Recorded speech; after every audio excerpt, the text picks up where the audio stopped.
सर्दी के मौसम की शुरुआत हो चुकी है।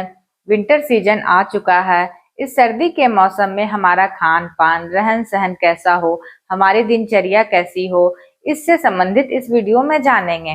नमस्कार, मैं हूं डॉक्टर प्रियंका सिन्हा, आयुर्वेदाचार्य, और आप सबों का अपने यूट्यूब चैनल आयुर्वेदा इन डेली लाइफ में स्वागत करती हूं। अंग्रेजी कैलेंडर के अनुसार सर्दी का मौसम 4 महीने का होता है, जो मिड नवंबर से शुरू होकर मिड मार्च तक रहता है। आयुर्वेद में 6 ऋतुएं होती हैं: शिशिर, वसंत, ग्रीष्म, वर्षा, शरद और हेमंत। 2 महीने का एक ऋतु होती है। इसमें 2 ऋतु यानी हेमंत ऋतु और शिशिर ऋतु को सर्दी का मौसम कहा गया है। हेमंत ऋतु यानी अर्ली विंटर, जो कि मिड नवंबर से मिड जनवरी तक रहता है, और शिशिर ऋतु यानी लेट विंटर, जो कि मिड जनवरी से मिड मार्च तक रहता है। हेमंत ऋतु में सूर्य दक्षिणायन होती है, यानी दक्षिण दिशा में रहती है, और जो ऋतुएं आती हैं उसे विसर्ग काल कहते हैं। इस ऋतु में अम्ल, मधुर और लवण रस की प्रधानता होती है, जिससे सभी प्राणियों एवं वनस्पतियों का बल में वृद्धि होती है। शिशिर ऋतु यानी लेट विंटर में सूर्य की दिशा उत्तरायण होती है, यानी सूर्य उत्तर दिशा की ओर गमन करता है, और उसमें जो ऋतुएं आती हैं उसे आदान काल कहते हैं। इस ऋतु में कटु, तिक्त और कसाय रस बढ़ने लगता है, जिससे सभी प्राणियों एवं वनस्पतियों का बल धीरे धीरे कम होने लगता है। स्नेहन की कमी होने लगती है, रुक्षता बढ़ जाती है। सर्दी के मौसम में ठंडी हवा के चलने से हमारे शरीर के त्वचा के पोर सिकुड़ जाते हैं, जिसके कारण शरीर की ऊष्मा यानी शरीर की गर्मी बाहर नहीं निकलने के जगह शरीर के अंदर ही रहती है, जिससे हमारी जठराग्नि यानी डाइजेस्टिव फायर प्रदीप्त रहती है, यानी बढ़ी हुई रहती है, जिसके कारण हमारी भूख बढ़ी हुई रहती है। इसलिए इस मौसम में हमें पौष्टिक और पचने में भारी हो ऐसे भोजन का सेवन करना जरूरी है। अगर ऐसा नहीं करते हैं तो हमारी बढ़ी हुई जठराग्नि हमारे शरीर में मौजूद धातुओं का ही पाचन शुरू कर देती है, जिससे धातुओं का क्षय होकर वात और कफ जैसी समस्या उत्पन्न होने लगती है। इस मौसम में ठंडी हवा के कारण त्वचा में रुक्षता बढ़ जाने के कारण हड्डी एवं मांसपेशियों से संबंधित समस्या बढ़ जाती है, जिसे कम करने के लिए हमें स्निग्ध गुणात्मक यानी चिकनाई युक्त भोजन करना चाहिए। सर्दी के मौसम में हमारा भोजन कैसा हो? सर्दी के मौसम में हमारे भोजन में 3 रस मधुर, अम्ल और लवण रस की प्रधानता होनी चाहिए। मधुर रस यानी मीठा रस खाने में ज्यादा रखना है। घर में बनी हुई मीठी चीजों का सेवन, जिसमें गाजर का हलवा, मूंग दाल का हलवा, बेसन का लड्डू, तिल, मूंगफली और ड्राई फ्रूट का लड्डू, ईख और ईख से बना हुआ पदार्थ जैसे गुड़ में बनी हुई तिल का लड्डू, चिक्की, मूंगफली पट्टी, दूध और दूध से बनी हुई पदार्थ जैसे खीर, छेना, पनीर, मिठाई, हलवा आदि का सेवन प्रचुर मात्रा में करना चाहिए। लेकिन छाछ का प्रयोग इस मौसम में नहीं करना चाहिए। इस मौसम में दही का सेवन करना चाहिए, क्योंकि दही का व्रिय उष्ण है, तासीर में गर्म है, स्निग्ध है तथा पचने में भारी है। इसलिए दही को हमें खाने में जरूर शामिल करना चाहिए। दही में मिश्री और गुड़ तथा शहद मिलाकर सेवन करना चाहिए।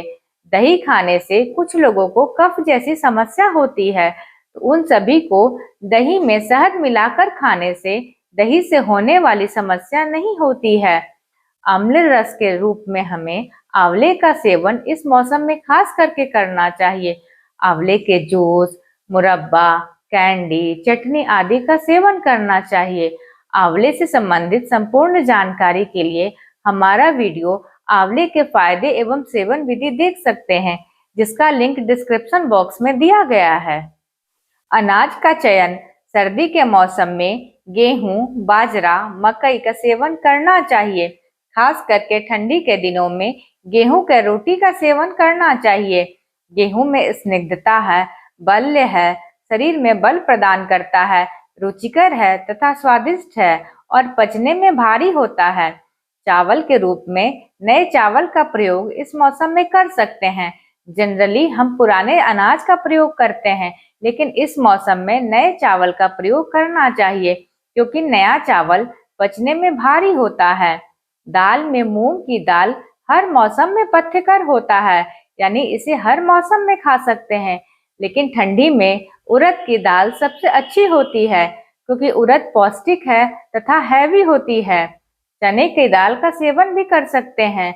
इस मौसम में उड़द का प्रयोग विभिन्न रूपों में खास करके करना चाहिए, जैसे दाल के रूप में उड़द का बड़ा, उड़द को घी में भूनकर दूध में पकाकर खीर के रूप में, हलवे के रूप में इसका सेवन करना चाहिए। सब्जी एवं फल का प्रयोग। ठंड के मौसम में बहुत सारी सब्जियां और फल मिलते हैं। सब्जियों में गोभी, बीन्स, पत्ता गोभी, बीट, गाजर, टमाटर आदि का प्रयोग करना चाहिए। साग में बथुए का साग का प्रयोग करना चाहिए। फल में सेब, संतरा, पपीता, चीकू, अंगूर का प्रयोग करना चाहिए। ठंडी के मौसम में तेल और घी से बने पदार्थ का प्रयोग करना चाहिए। घर में फ्राई चीजों का प्रयोग इस मौसम में करना चाहिए। तेल के रूप में हमें तिल के तेल का प्रयोग उत्तम माना गया है, लेकिन इसके अलावे सरसों, मूंगफली के तेल का प्रयोग कर सकते हैं। गाय के घी का सेवन करना चाहिए। घी में बने गोंद के लड्डू, ड्राई फ्रूट लड्डू, चिक्की, तिल के लड्डू का प्रयोग करना चाहिए। काजू, बादाम, मुनक्का सभी तरह के ड्राई फ्रूट का सेवन इस मौसम में करना चाहिए। सर्दी के मौसम में हमें उष्ण जल यानी गर्म पानी का सेवन करना चाहिए। स्नान के लिए हमें सुखदायक पानी यानी हल्के गर्म पानी से स्नान करना चाहिए।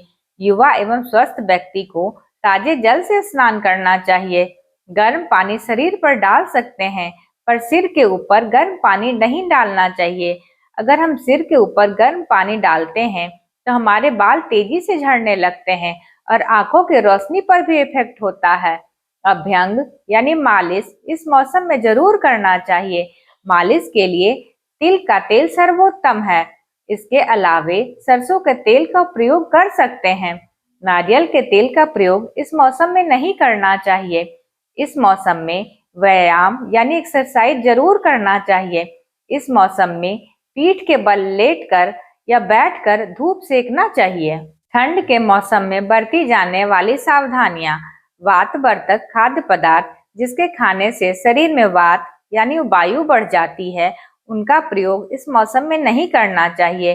अल्पाहार से बचना चाहिए। उपवास नहीं करना चाहिए।